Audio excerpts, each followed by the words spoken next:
I think I teased some news. I teased some breaking news on Twitter. I've talked about it a little bit on social media.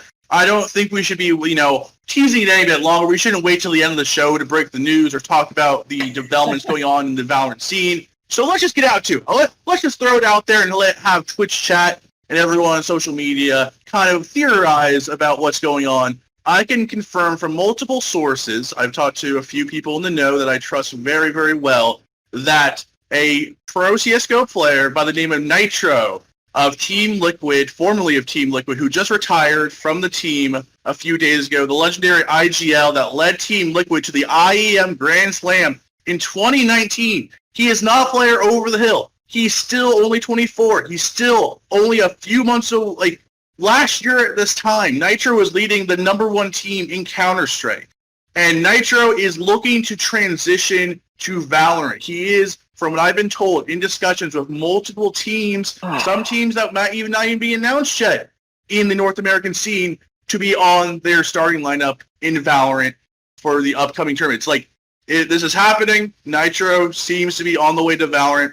If you've been watching his stream, not super surprised. He's been grinding Valorant a lot on his Twitch stream, but it's out there now. From what I've been told, Nitr0 he's making a transition over to Valorant. He is a Tier 1 pro. I don't care if obviously his 2020, as most of Team Liquid's success was in 2019, but he's still a Tier 1 pro. He's still at the top of his game, in my opinion.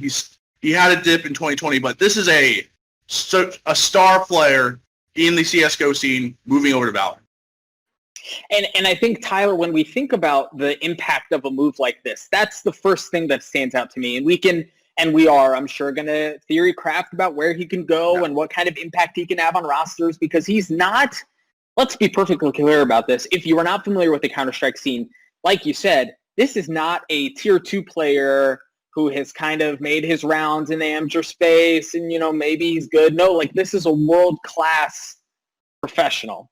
But there's a lot to be said, not just about him moving in particular, but again about the health of the sport, right? There were, Apex players are coming over and they're Tier 2, and, some Counter-Strike players. These guys are moving away from very well-established titles while very well-established players, too. And again, this just says so much for the health of the esport and its longevity moving forward.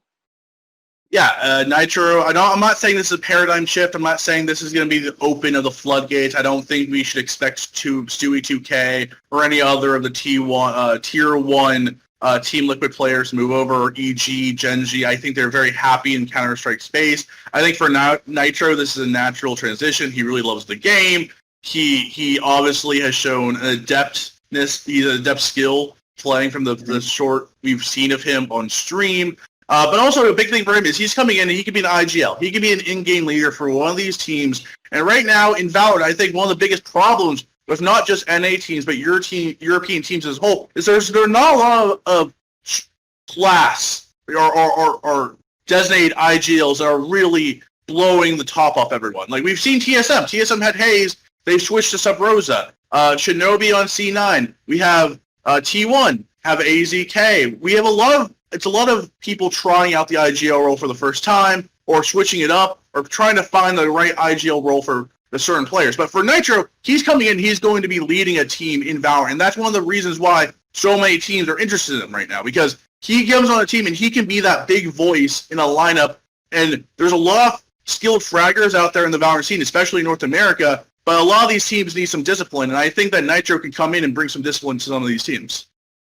We're talking about championship pedigree, right? He IGL'd for Team Liquid during their peak. It was, and Twitch chat, keep me honest here, but I want to say it was 6 S-tier events in a row that Team Liquid got first place in last year, that he was IGLing for all of it.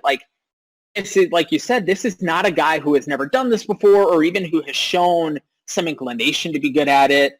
But let's kind of wait and see. This guy has the possibility to come into a roster and have drastic impact from day one.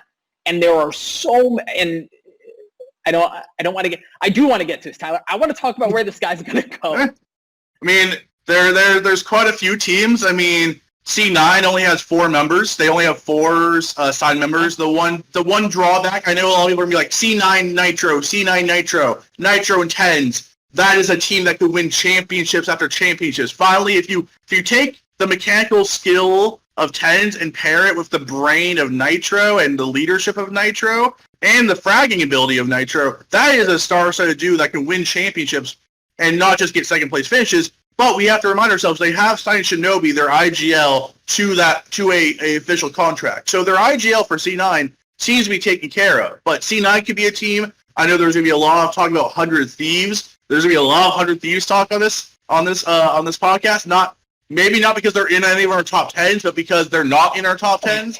100 Thieves has only won 4 official matches, 2 of them against Team Ninja. So they've not had the results you would expect from a team that has been practicing together now for over a month. Obviously, Hiko, one of the biggest names in the Valorant scene. A lot of people are going to be like, oh, Hiko and Nitro, the Team Liquid connection, get Hiko as much help as possible. I know all the Hiko fans are going to be like, oh, get Nitro, get Nitro, get Nitro. But there's a lot of teams that could use Nitro, because not only is he a good fragger, not only is he a top-tier player coming over from CSGO, but as I said, there's not a lot of these we haven't really designated the best shot callers yet in the game. We're still trying to figure out. Even arguably one of the best 2 teams in North America, TSM, switched their IGL in the last 2 weeks from Hayes to Sub Rosa. So everyone's still trying to figure everything out.